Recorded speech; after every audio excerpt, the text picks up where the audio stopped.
The ballroom shimmered under soft golden light. Laughter echoed from every corner as people hugged, toasted, and posed for pictures. It was the 10-year reunion of Westmore College, and everyone had dressed to impress. Luxury cars lined the hotel entrance. Waiters in crisp uniforms moved through the crowd with trays of champagne and tiny hors d'oeuvres. Rachel Moore stepped in quietly, dressed in a simple but elegant navy blue gown. She looked beautiful, still the same smart, graceful woman everyone remembered. But as soon as her heels clicked on the marble floor, conversations slowed. People turned. Some smiled politely. Others whispered. "That's Rachel," someone murmured. "Didn't she marry? What was it again? A taxi driver?" Another voice said with a soft laugh. Rachel heard them. She always did. But she held her head high and walked in like she belonged there, because she did. She found her name at a table near the center of the room. But when she sat down, no one joined her. One woman pulled her chair slightly away. A man looked at her, then quickly turned back to his friends. The table stayed mostly empty. Rachel sat alone, trying not to show the sting she felt inside. She scanned the room. Brandon was there, her college boyfriend, looking older but just as proud. Lena, too, her former best friend, was laughing loudly with a group. They hadn't seen her yet. Rachel sipped her water, eyes focused ahead, tuning out the judgment around her. She thought about Daniel, her husband. She had begged him not to come. "You don't need to be part of this circus," she had said. He only smiled and replied, "I don't need to be there. But you do." Just then, a loud gasp broke the air. Heads turned toward the large TV mounted on the ballroom wall. Breaking news flashed across the screen. Everyone grew silent. The reporter's voice came through clearly. "A man is being called a hero after rescuing 6 children from a burning school bus. He pulled each one out, going back in despite thick smoke and fire." The video showed the scene: flames, smoke, screaming children. Then a man, his face partly covered in soot, appeared on camera. He was holding a child in his arms, coughing, eyes wide with fear but full of courage. "Sir, can we get your name?" the reporter asked. The man looked into the camera and said simply, "Daniel Moore." Rachel didn't blink. She stared at the screen, frozen. Slowly, the whispers in the room turned into stunned silence. "That's her husband," someone whispered. Rachel's heart pounded. Around her, the same people who wouldn't sit near her were now leaning forward, watching closely. Their faces changed. Their eyes widened. No one said another word. They all saw him now. Rachel Moore wasn't always the woman people whispered about. Back in college, she was the girl everyone admired. Smart, focused, kind. She graduated top of her class and was voted most likely to succeed. People thought she had the perfect life ahead. She was dating Brandon Hayes, the golden boy of their business school, a future millionaire, everyone said. Handsome, charming, always dressed sharp. They looked like a power couple. But behind the perfect photos and smiles, the truth was different. Brandon loved attention, especially from other women. Rachel found out he had cheated on her more than once. The final blow came when she caught him with her best friend, Lena. That betrayal broke something in her. Rachel didn't scream. She just walked away. From both of them. After college, she tried to stay busy. She became a journalist, working hard, chasing stories, building a career. From the outside, it looked like she was doing great. But inside, she felt lost, tired. The weight of her past followed her everywhere. She had panic attacks, couldn't sleep, and started missing deadlines. One evening, she was standing on a sidewalk in the rain, trying to catch her breath after another panic attack, when a yellow taxi stopped in front of her. The driver rolled down his window. "You okay?" he asked. That's how she met Daniel. He didn't try to flirt. He didn't even ask where she was going. He just handed her a bottle of water and waited. She got in the car, and they drove around in silence until she felt calm again. When she got out, she gave him her card and said, "Thanks. You're the first person who's asked if I'm okay in a long time." They kept running into each other. Sometimes on purpose, sometimes by chance. He started picking her up from work. Sometimes they didn't talk much. Sometimes they talked for hours. Daniel was the opposite of Brandon. Quiet, gentle, thoughtful. He listened when she spoke. He didn't try to fix her. He just made space for her to feel safe. Rachel's friends didn't understand. "You're dating your taxi driver?" Lena had laughed when she found out. "Are you serious, Rachel?" "You could have anyone," her mother said, shaking her head. But Daniel made her feel seen. He read poetry. He cooked simple meals. He never tried to be anyone else. They got married in a small park with only 3 guests. Her family didn't show up. Neither did most of her friends. But Rachel didn't care. For once, she wasn't pretending. They moved into a modest apartment in Houston. She quit her high-pressure job and started freelancing from home. Life wasn't flashy, but it was peaceful. Still, some part of Rachel couldn't let go of the shame. She stopped going to social events. She never posted about Daniel online. She avoided reunions, weddings, birthdays, any place where old faces might ask about her life. Daniel never complained. He knew she was still healing. Then one day, the reunion invitation came in the mail. "You should go," Daniel said, placing the envelope in her hand. She laughed. "Why? So they can all stare at me like I'm a failure?" "No," he said calmly. "So you remember you're not one." She didn't want to go, but part of her knew he was right. She couldn't hide forever. So she picked a dress, booked a hotel, and told Daniel she'd go alone. That morning, before she left, Daniel kissed her forehead. "You don't need to prove anything," he said. "But if you do speak your truth." Rachel smiled, holding back tears. Now, at the reunion, sitting alone at the table, she remembered those words. The laughter in the room wasn't hers to join. The glances weren't friendly. The people who once called her family now acted like strangers. She had been away from this world for too long. And even though she looked strong on the outside, inside, she was still that girl trying to figure out if she had made the right choice. What was at stake wasn't just pride. It was everything she had built her new life on: love, trust, dignity. And for the first time in a long time, she was about to find out if it was enough. Rachel sat quietly at her table, forcing a small smile anytime someone glanced her way. The music played softly, and the lights dimmed slightly as the main program started. An announcer took the stage and welcomed everyone back. There were a few jokes, a short video of memories from college, and then some speeches. Rachel clapped politely, but she didn't feel part of it. She looked around and saw Brandon walking toward her. He wore an expensive suit and that same confident smirk he always had. "Well, if it isn't the queen of the honors list," he said, standing beside her chair. Rachel looked up. "Brandon." He leaned in. "Didn't think you'd show up. Guess even taxi wives need to get out sometimes, huh?" She stayed calm. "Still charming, I see." He laughed and walked away before she could say anything more. A few minutes later, Lena appeared, sitting across from her without asking. "So," Lena began, flipping her hair back. "How's life in, what was it? A 2-bedroom apartment and home-cooked dinners?" Rachel stared at her. "It's peaceful." "That's cute." Lena sipped her wine. "I always thought you'd marry a CEO. But hey, maybe you got tired of playing smart." Rachel stood up. "I don't need to prove anything to you." As she turned to walk away, another woman nearby, someone Rachel barely remembered from college, called out loudly, "Rachel, serious question. Did you just give up? I mean, you had everything. Brains, beauty, Brandon. And now you're what? Just existing." That question hit her like a punch. It echoed in her chest. Rachel didn't respond. She just walked out of the ballroom, her heels clicking faster this time. Outside, she found a quiet corner near the hotel lobby. Her hands trembled slightly as she pulled out her phone to call Daniel, but she stopped. He'd be asleep by now. Or maybe not. He never slept well when she was upset. She stared at her reflection in the glass doors. Her face looked tired, older, but behind her eyes there was still fire. She had come to face her past, but her past was still trying to tear her down. Just then, a hotel staff member rushed up to her. "Ma'am? You're Rachel Moore, right?" She blinked. "Yes. There's something you need to see. It's on the ballroom screen. It's your husband." Rachel's heart jumped. "Daniel?" "Yes, ma'am. Everyone's watching." Without another word, Rachel walked back in. The room was silent now. No laughter, no music. On the giant TV, a live news broadcast was playing. Smoke, sirens, and flashing lights filled the screen. The reporter's voice was shaky with emotion. "A school bus caught fire today in southeast Houston. A man driving nearby saw the flames, stopped his car, and ran into the fire, pulling out child after child. He went back in 3 times, despite the danger. Witnesses say he didn't even think twice." Rachel stepped closer, her eyes locked on the screen. Then the camera zoomed in. Daniel, covered in ash, sweat dripping down his face, coughing hard, but still holding a small girl in his arms, wrapping her in a jacket. The reporter shouted, "Sir, can we get your name?" Daniel looked into the camera. "Daniel Moore," he said simply. Someone in the room gasped. Rachel didn't move. Her hands were shaking, but her face stayed still. The reporter continued, "And what made you jump in?" Daniel smiled faintly. "They needed help. That's all." More silence. Then murmurs. "Wait, that's Rachel's husband. That's him. He saved those kids." Brandon, standing near the bar, looked stunned. Lena slowly put down her wine glass. Rachel stood in the center of the room. The same woman they laughed at. The same woman they pitied. But now everything had changed, and they all knew it. Rachel stayed still in the middle of the room, watching her husband's face on the screen. She felt a wave of pride and love rise in her chest, but also confusion. Why now? Why here?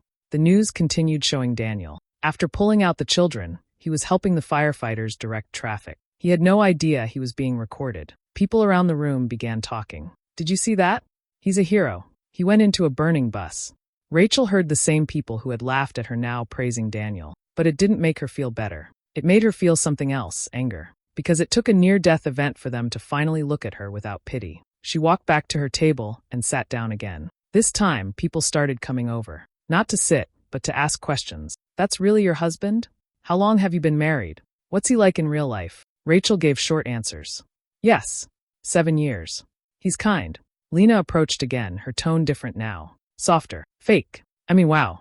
You really kept him a secret, she said, sitting next to Rachel again without asking. You never post about him. Rachel turned to her. I didn't know I needed to prove he was worth loving. Lena paused, smiling tightly. I didn't mean it like that. I'm just surprised, that's all. He's impressive. Brandon walked up next. You always did have a thing for quiet types. He seems like he knows how to play the game. Rachel looked up. What game? Brandon shrugged. Come on, Rachel. The cameras, the timing, the story. You think he didn't know this would go viral? People do stuff like this to get noticed these days. She stared at him in disbelief. Are you serious? He saved children from a fire. He didn't even know he was being filmed. Brandon leaned in. You're smart. You could use this. Rebuild your name. Get back into the spotlight. You were one of the best writers I knew. Maybe this is your comeback moment. Rachel stood up. This isn't about me. He gave a half smile. Everything's about someone, Rachel. You just have to decide if it's going to help you or hurt you. She walked away without replying. In the hallway, she finally called Daniel. He answered on the second ring, voice tired but calm. Hey, he said. Daniel, I saw the video. Everyone saw it. I figured, he said. Are you okay? She took a breath. You're the one who ran into a burning bus. He chuckled softly. The kids needed help. That's all. You could have died. I know. Rachel was silent for a moment. Then she said, they're all acting like they suddenly respect me now. Just because you're on TV. It's disgusting. I told you not to go to that reunion for them, he said. I told you to go for yourself. She swallowed hard. Will you come? Please. He paused. Are you sure? I want them to see the man they've been looking down on. I'm on my way, he said. Rachel hung up and walked back into the ballroom. The air had changed. People were watching her differently now. Not with judgment, but with curiosity, even admiration. But she didn't trust it. Not one bit. Lena was talking to another group, showing them the video on her phone again and again. He's actually kind of good-looking under all that smoke, she joked. Rachel sat down and waited. About 40 minutes later, the doors opened, and Daniel walked in. He wore jeans, a plain gray t-shirt, and his work boots. His face was clean now, but his eyes still looked tired. The room fell silent. Daniel saw Rachel first and walked straight to her. He smiled and took her hand. She stood up beside him, feeling safe the moment he touched her. Brandon approached with a forced grin. Daniel, right? Big day for you. Daniel nodded. Unplanned, but yes.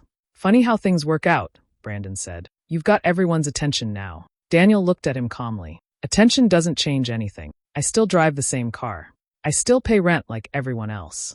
But you're a hero now, Brandon said. People are talking about scholarships, TV interviews, maybe even a book deal. You thinking about going big with this? Daniel looked at Rachel, then back at Brandon. I didn't do it to be famous. I did it because it was the right thing. Brandon scoffed. Right. Sure. Just then, someone tapped Daniel on the shoulder. A woman in a suit introduced herself. She worked for a major tech company and said her CEO saw the footage. They were looking for people with Daniel's kind of courage to help with community outreach. She handed him a card. If you're interested, we'd love to talk more. Rachel was surprised, but not Daniel. He took the card politely but said nothing. Lena stepped in, smiling wide. Daniel, would you mind taking a photo with me? Just for my Instagram story. Daniel smiled politely. I'd rather not. Oh, come on. Just a quick one. Rachel stepped in. He said no. Lena backed off, fake smile gone. More people came to talk. More fake kindness. More shallow praise. Daniel leaned into Rachel. Want to go? Yes, she whispered. Let's go. As they walked toward the exit, Brandon called out one last time. Enjoy your 15 minutes. Daniel stopped and turned. I've never needed applause to know who I am, he said calmly. That's the difference between us. The room went quiet again. Rachel and Daniel left hand in hand. She felt lighter than she had in years. Not because people finally saw him, but because she did. All over again. The next morning, Rachel woke up to dozens of messages on her phone. Some were from unknown numbers. Others were from people she hadn't spoken to in years. Your husband is all over the news. Rachel, I saw the video. Incredible. Please let me know if Daniel is doing interviews. She put the phone down and walked into the kitchen. Daniel was already there, making breakfast like nothing had changed. You're famous now, she said, smiling. He laughed. I still burn toast. She sat down, watching him move calmly, like he always did. But her phone buzzed again. This time it was a news alert. Mayor announces public award ceremony for school bus hero Daniel Moore. Rachel looked at him. The mayor wants to give you an award. Daniel paused for a second, then flipped the eggs. That's nice. That's it. He turned to her. I don't need awards, Rachel. I know. But maybe you deserve one. He smiled and shrugged. Only if you come with me. That evening, they arrived at the city hall for the ceremony. The crowd was larger than expected. News cameras, reporters, parents from the school, children holding thank you signs. Daniel looked uncomfortable, but he held Rachel's hand tightly. When he was called on stage, the mayor gave a short speech about courage and kindness. Then he handed Daniel a plaque. Daniel stepped up to the mic. I don't have a lot to say, he began. I saw a bus on fire. I saw kids inside. So I ran. I didn't do it to be a hero. I did it because I hoped someone would do the same for my child one day. The room was quiet. He looked at Rachel. My wife taught me how to be brave in other ways, how to stand in rooms full of people who think you don't belong, and hold your head up anyway. She saved me long before I saved anyone else. Rachel's eyes filled with tears. After the ceremony, a woman approached her. She looked familiar, older, tired, but sharp. I read your article, the woman said. Rachel frowned. Sorry. The woman smiled. You used to write for the Chronicle, right? You did a piece on domestic abuse shelters. That story helped fund a new wing at our center. Rachel blinked. I didn't know. You're a writer. You shine light in dark places. Don't forget that. As the woman walked away, Lena suddenly appeared behind her. You really love this, don't you? Lena said quietly. Rachel turned, her voice steady. What are you talking about? Being the hero's wife. The attention. The tears. The speeches. It's like a movie. Rachel stared at her. He nearly died. Children could have died. And all you care about is the spotlight. Lena scoffed. Please. You always wanted to be special. That's why you looked down on the rest of us. Rachel shook her head. I didn't want to be special. I just wanted to be happy. Well, enjoy it while it lasts, Lena snapped. They'll forget you soon. Rachel stepped closer. You know what I learned? Real love doesn't need an audience. But fake friendships do. That's why we didn't last. Lena rolled her eyes and walked away. As Rachel turned, she saw Brandon standing nearby. He had been listening. He looked tired, angry even. You could have had a different life, he said. I do have a different life, she replied. With me, you'd be living in a penthouse. First-class flights. Private dinners. Not giving speeches in a city hall. Rachel stepped toward him. And I'd be empty. Just like you. Brandon's face hardened. You think this is going to last? One heroic moment and you're healed? People forget. Rachel took a breath. Maybe they will. But I won't. I remember what it felt like to be ashamed of the man I love. I'll never let myself feel that again. He stared at her, but he had nothing left to say. Back home later that night, Daniel sat beside her on the couch, still holding her hand. I know this attention will fade, he said quietly. It's not about the attention, she replied. It's about the truth. He looked at her. The truth is, she continued, you showed the world what I already knew. You're the best man I've ever known. They sat there in silence for a long time, no cameras, no crowd. Just them. It wasn't fame that changed everything. It was the moment. A few weeks passed. The news stories slowly faded. Other headlines took over. But for Rachel, something inside her had changed for good. She no longer walked with her shoulders low. She didn't hide when someone asked about her husband. She didn't feel small anymore. One morning, she sat at her desk and opened her laptop. The blank page didn't scare her like it used to. This time, her fingers moved with purpose.